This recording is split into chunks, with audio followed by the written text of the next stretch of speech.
अच्छा उमर, अभी जिस तरह से आपने एक्सप्लेन किया ना सारी कॉन्स्पिरेसी थ्योरीज को, मेरा ना इंटरेस्ट और डेवलप हो गया है अब ये मोनालिसा की पेंटिंग के बारे में।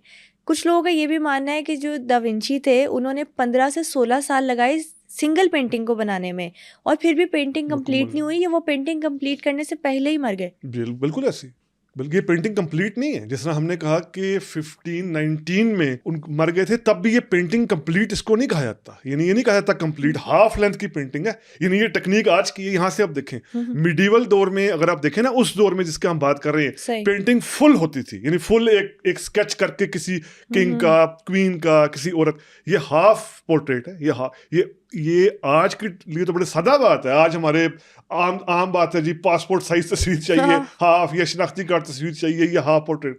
उस जमाने में ये हाफ पोर्ट्रेट करना, लेकिन ये बिल्कुल कंप्लीट नहीं था। जिस तरह मैंने कहा कि इसमें कई तरह की रुकावटें आ रही थी कि उनको पैसा नहीं मिल रहा था, खैर वो फिर उधर, या वो कुछ अपना राज छुपाना चाहते थे इस पेंटिंग में, ये भी तो बात है। ये भी एक थ्योरी है, ये भी एक थ्योरी है, राज छुपाना चाह रहे थे। ये भी कई लोगों ने इस वजह से थ्योरी दी है, बल्कि इस वजह से एक अमेरिका की जो है वो खातून लिनन है, उन्होंने एक्सरेज के जरिए 1988 में साबित की है कि इस पेंटिंग के नीचे एक और औरत की पेंटिंग है। आप जानती, ये भी साबित की है। इस वजह से मिस्ट्रीज का भी जो है वो जिक्र, जी बिल्कुल ऐसी है। ये 1988 में जो है वो एक्सरे के जरिए उन्होंने साबित करने की कोशिश की। कुछ जगहों पे ये भी कहा जाता है कि मोनालिसा की एक पेंटिंग नहीं है, मोनालिसा की 2 पेंटिंग्स है जी। अब ये एक ही खातून की 2 पेंटिंग्स है या 2 मोनालिसा अलग अलग कैरेक्टर से? हाँ, ये जो आप बात कर रही हैं, ये आप इशारा कर रही हैं राफेल नाम के एक बंदे की तरफ से जो पेंटिंग आई थी। उसने राफेल ने मोनालिसा की पेंटिंग करने की कोशिश की थी। कोशिश मैं इसलिए कहूँगा कि उसने इंक और पेन से ये पेंटिंग करने की कोशिश की। और सोचेगा कि जिस तरह वो स्केच बनाना चाहा, जो डिविंची है, उन्होंने किस मेहनत से, जिस तरह मैंने कहा, खास तरह की लकड़ी, जैसा कि आप बता रहे हैं स्ट्रोक्स थे उनके, हाँ, खास तरह की टेक्निक। तो ये उन्होंने उसको ना, राफेल की अगर हम बात करें तो ये बिल्कुल इंक और पेन से करने की कोशिश की, लेकिन इसको लोग समझ गए, इसको तो फौरी तौर पर लोग देखते समझ गए कि ये वो वाली ओरिजिनल पेंटिंग नहीं है। क्योंकि देखिए, पेंटिंग की ओरिजिनलिटी के हवाले से आपको इशू नहीं रहा। जिस तरह मैंने कहा, ये चोरी भी हुई, फिर वापस भी आई 1914 में, फिर इसका बाद में इसका कई दफ़ा कीमत भी लगाने की कोशिश की गई। हालांकि ये प्राइस लेस है, यानी इसकी कीमत नहीं है, ऐसा नहीं है, ज़ाहिर बात है काबिल फ़रोख्त वगैरह, लेकिन कई रिसर्च के मुताबिक प्राइस लेस है, इसकी कोई कीमत नहीं है, क्योंकि पब्लिक प्रॉपर्टी है। इसको $1 बिलियन के लगभग जो है इसकी कीमत लगाई जा सकती है। $1 बिलियन।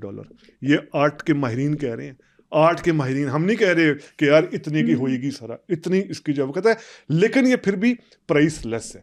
तो जो बाकी इस तरह की कोशिश की गई जो आप कह रहे हैं राफेल की तरफ से और सारा, वो तो लोगों ने फौरन डिकोड कर लिया, यार इसमें वो वाली बात नहीं है, इसमें वो वाली टेक्निक नहीं है, इसमें जो है वो जो लियोनार्डो डा विंची ने जो है वो किया ना, वो वाला काम नहीं। इतनी पुरस्कार पेंटिंग और इसकी प्राइस $1 बिलियन से भी ज्यादा। क्या आपको लगता है कि हम इसको इस तरह से ज्यूम कर सकते हैं कि दुनिया की महंगी तरीन पेंटिंग? कह सकते हैं, लेकिन चूंकि मैंने वही कहा कि कभी इसको इस तरह ना किया नहीं गया, कभी इसको बेचने की ज़ाहिर बात है ना कोशिश की गई, इसको प्राइस लेस कहा जाता है। लेकिन अगर हम उसको उस कैटेगरी में डालें कि महंगी तरीन पेंटिंग, तब तो ऑफ कोर्स ये महंगी तरीन थी, क्योंकि इसके अंदर जो टेक्निक थी, जो बैकग्राउंड था, जिस तरह वो आपने बताया कि देखने का अंदाज था, स्माइल था, बैकग्राउंड था, खुद शख्सियत, मोनालिसा की शख्सियत के अंदर जो मिस्ट्री है, तो गौर से अगर हम देखें कि मिस्ट्री है, कई लोग कहते हैं कि एक खुश औरत है, एक हैप्पी वुमन है। नाम भी इनका जो है ना वो जॉयफुल कहलाता है, खुशी। ये नाम का मतलब लिटरल मीनिंग है। कुछ कहते हैं नहीं, ये इसके अंदर काफ़ी ज़्यादा कुछ परेशानी है, काफ़ी ज़्यादा इश्यूज़ हैं, और इस वजह से इसको भी जस्टिफाइड करने वाले अपनी थ्योरीज लेकर आते हैं। जैसे इनके हस्बैंड के बारे में, फ्रांसिस्को के बारे में कहा जाता है कि ये नॉर्थ अफ्रीका से स्लेव गर्ल्स भी लेकर आते थे, और इस तरह की बातें भी हैं। तो और प्लस ये जिस तरह मैंने कहा कि उस वक्त के फ्लोरेंस की सूरत हाल, उस वक्त फ्लोरेंस के अंदर होने वाली कॉन्स्पिरेसीज, पॉलिटिकल साजिशें, वायलेंस, इस वजह से भी कई, डियाना ने भी लिखा, बल्कि ये भी कहीं कहा जाता है डेथ भी हुई थी मोनालिसा की फैमिली में किसी की, जिस वेल की आपने बात की, जो सोस में पहनते हैं, गम में पहनते हैं, वो बेटों के हवाले से, चिल्ड्रन के हवाले से उनका काफ़ी ज़्यादा इस तरह ना, किड्स के हवाले से काफ़ी ज़्यादा इस तरह की बात की जाती है।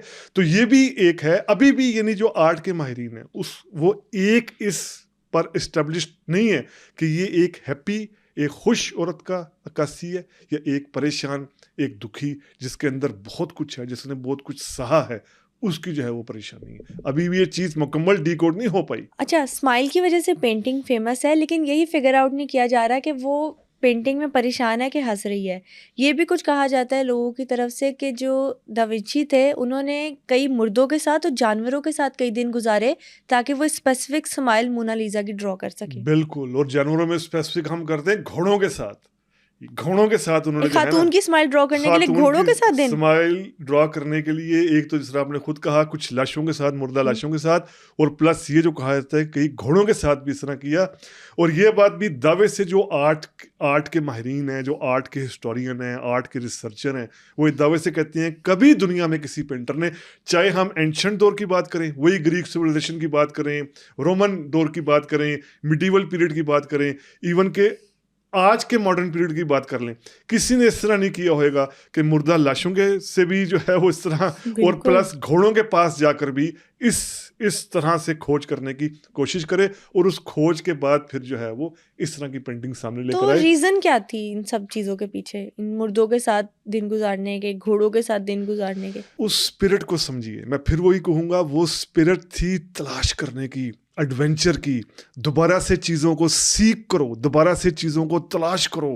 क्योंकि यूरोप के लोग, इटली के लोग, फ्लोरेंस के लोग जहाँ के डिविंची थे, ये इतना इन पर वो 1000 साल की पाबंदियाँ, इतना जबर, इतना कुछ आप कह लें सेंसर, इतने ज़्यादा कि अब इसका भरपूर उलट रिएक्शन आ रहा था यार, कि चीज़ों को खोजो, चीज़ों को जानो, चीज़ों को सीख करो, जो नॉलेज भी लेना है। आज तो हम इसकी सिर्फ पेंटिंग नॉलेज की बात कर रही हैं, आप चाहेंगी तो लियोनार्डो डिविंची पर हवाले से एक अलग पॉडकास्ट हो सकते हैं, उन्होंने और क्या क्या कुछ काम किए हुए हैं। बिल्कुल, तो क्यूरियोसिटी ये मुझे तो तो हो हाँ, रही है। तो ये तो जो है ना, एक आप उसको रेनेसांस की स्पिरिट में जो है वो देखें, इस आदमी को उस जमाने की स्पिरिट देखें ना, उसी जमाने में क्यों कोलंबस अमेरिका पहुंच गया, भाई कहने वाले क्यों भाई, इतना समुद्र का सफर, इतना जब यकीन पता भी नहीं है आगे क्या है, वो इंडिया की तलाश करते करते कितने अरसा, कितना खोज, सीख, चीजों को तलाश करने का, एडवेंचरिज्म की बहाली, चीजों को बिल्कुल। खोजना, चीजों को परफेक्शन की तरफ लेकर जाना। यही वजह है, इस रेनेसांस की वजह से ही जो ये रेनेसांस शुरू हो रहा है फ्लोरेंस से, जिसका हम जिक्र कर रहे हैं, इसके बाद अगर हम देखें, यानी ये 1490s में जिस तरह मैंने कहा कि फ्लोरेंस से शुरू हुआ रेनेसांस, यानी पुरानी जो सिविलाइजेशन की दरियाफ्त, तो 16, 15, 16, 17, 18, इवन 19th सेंचुरी तक भी पॉलिटिकल थ्योरीज देख लें आप, आर्ट की थ्योरीज देख लें आप, पेंटिंग की थ्योरीज देख लें आप, लिटरेचर के अंदर आप डेवलपमेंट देख लें, लिटरेरी टेक्निक्स देख लें आप, प्लेस देख लें, पोइट्री देख लें, उन सब के अंदर हमें यही वाली स्पिरिट नज़र आती है, यही वाला एसेंस नज़र आता है, एडवेंचर। चीज़ों को खोजो, चीज़ों को सही तौर पर जो है वो उनको सीख करो, किसी किस्म की जहनी बंदिशें ना लगाओ, कैलकुलेटेड फार्मूले ना लगाओ कि यार ये 2 और 2 4 नहीं, जाकर खुद चेक करो। तो एक आदमी ने, लियोनार्डो डिविंची, जिसको हिस्टोरियंस, आर्ट के लोग एक रेनेसांस माइंड मानते हैं, उसने अपने दौर की स्पिरिट का जो है, स्पिरिट के साथ इंसाफ किया कि ये मैं हूँ, मैंने एक पेंटिंग बनानी है, मैं इसकी खोज में कहाँ कहाँ जाऊँगा, मुर्दा लाशों के पास जाना पड़े या चाहे घोड़ों के पास जाना पड़े।